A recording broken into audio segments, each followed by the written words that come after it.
in the corner, a good catch there, Dan. That is another lot, again, because land is such a premium here, it is another lot that we have essentially in excess, square footage wise, that we are planning to use for more of the dormitory style housing. So we could have 18 SROs or individual rooms on that lot. And you say this subdivision has essentially been approved? Yeah, So this is the way it is now? Yes, this was approved, approval not required. Actually, it's all under, existing zoning and was A&R at the June planning board meeting. Okay. Why wasn't something done along the back end of the the public safety facility lot? We had, which is down. You could point it out. Right along here. Right. Yeah. We had met with both of the chiefs, in particular the police chief had indicated there are some plans for some police and fire services where they need that space, is my understanding. Yep. All right. Now there's some other projects going on. There's a little one at the airport that you've been involved in. Yes. What else of that sort of thing are you working with? Well, we're starting actually. I also serve on the Affordable Housing Trust Fund, and we actually are starting to get some proposals from private citizens, individual developers for some smaller scale, we might call them pocket developments that are intended to serve, again, the affordable / workforce community. And those we are just beginning to field, and to the extent that we can play a role, we certainly would love to help make some things happen. I guess one thing to mention, which isn't really part of my assignment, but it definitely factors into our overall picture, is the Richmond group has now put forward its plans publicly as of last Monday with the planning board for their development, and that obviously there's a long way to go to the finished what will be built, but their initial proposal anyways would suggest that they're going to add 100 single-family home lots, 25 of which would be affordable. Of that 25... Affordable with a capital A. Well, actually, the 25, 18 would have the capital A, and 7 would be workforce, so up to 175% AMI. And then on the apartments, 225 units, 25%, which would be capital A, and the rest market rate is our understanding. And if things were developed the way that they proposed, and again that's a big capital if, it would add 250 units to our SHI count. So we're presently at 121 units, and SHI is subsidized housing inventory. That is the measure of the 10%. So we're at 121. We need to be at 490. So that would add, take us from 2.5% up to about 7%. It would make a meaningful difference. But obviously a lot of issues to sort out with that project. I'm sorry, Gino had a question. Yeah, numbers. What kind of figure are we talking about? I mean, if it's affordable, does that mean $700 a month, or does that mean for the Richmond project? No, for what you're talking about around Fairgrounds. Those are what. All right, let me ask you the question. Going back to the Fairgrounds property we just looked at. Yeah. What to make it affordable? Yes. With the capital A, yes. the sort of the statutory definition of affordable. What kind of rents are they going to be charging? So. Based on income and so forth. Yeah, so in order to have this would all be rental is the intention, in order to get the maximum count toward the SHI. Right. And so at least 25% needs to be affordable to that 80% AMI group or less.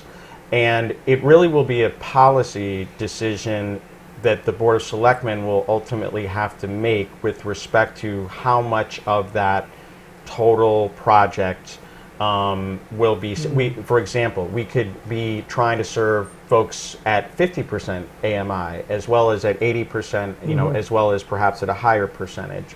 And what will likely influence their policy making is actually the housing production plan, which the trust fund, another sort of part of what I've been working on, has been working with consultant Judy Barrett, who did the workforce housing needs assessment last year. And actually tomorrow Judy will be here to present really what's intended to be the final version of the plan with respect to ready for public comment and taken up for adoption by both the Planning Board and the Board of Selectmen. So over the course of the next few weeks, there's going to be a lot of discussion about that document, and that document will, I believe, have some influence on how the board wants to designate things with respect to this. Can you give an idea of what we're talking about, though, for somebody who's at the 80% level in terms of So cost, monthly cost? So at 80%, the formula is simply if you're earning $72,000 a year, your household cost, sort of meaning, rent, basic utilities, can't say exactly. There may be a couple of small variables that get factored in there, but 30% of your income gross, that is the maximum that you can afford. So doing some quick math, it's roughly $1,800 a month, something on that order. Yeah. Okay. Yeah.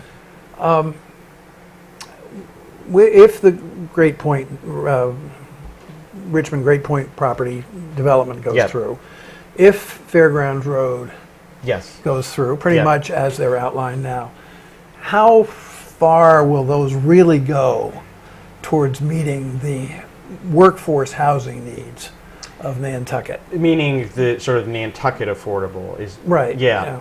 Well, year round, and for the workforce community. Well, again, it's going to. I think it will go a fair ways. Because her study, Ms. Barrett's study, said something like 450 units were needed, right? 490 is the 10% requirement, and so but I mean, her study that she did a year and a half ago, that I guess she's updating, said that we were short something like 400, not the affordable, but the workforce. Right. Yeah. So if you look at the Richmond project, take the rental portion of it. So 225 units, 25% big A.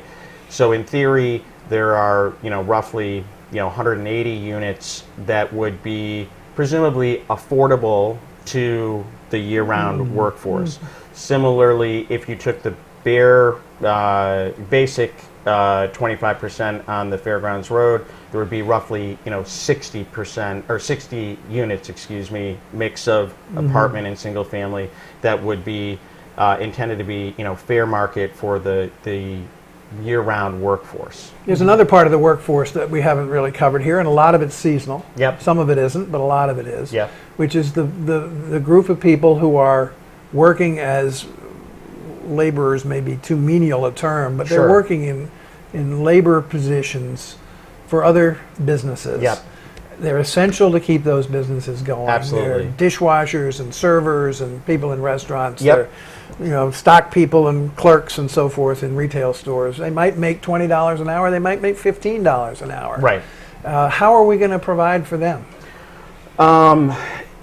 It's a very good question. One of the things that is possible if this funding stream from the bill 4317, if that were to pass, it would provide a reliable source of funding where it could be the case that a portion of that is going toward some greater rental assistance than the community is presently able to do. And I know there is a great program already in place. But it's minuscule. Right, exactly. But that's the type of thing that we would be taking a real look at. if we know the funds are available. And how about the dormitory plans at Fairgrounds Road? Would they help with that for at least some? Absolutely, for some, yeah. I mean, we have the ability, we're going to start with 3 of those lots, which would create 18 units per lot, so 54. There's some additional reserve of 3 lots already created that we could, if it seems like it's working well and, we want to add more, we can do that probably relatively quickly. As well, there is additional land at this same location, that is significant that we are not including in this initial phase, just relative to some future plans that are being talked about with respect to 2 fairgrounds, the planning office, electric company.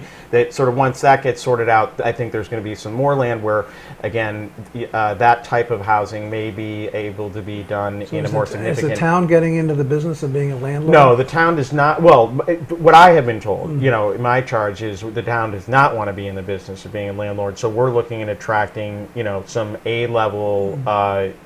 Folks, developers, to do, whether they're, coming from locally or from off island, but, we want an A-level program in the end. How long is your mandate? So my original engagement, the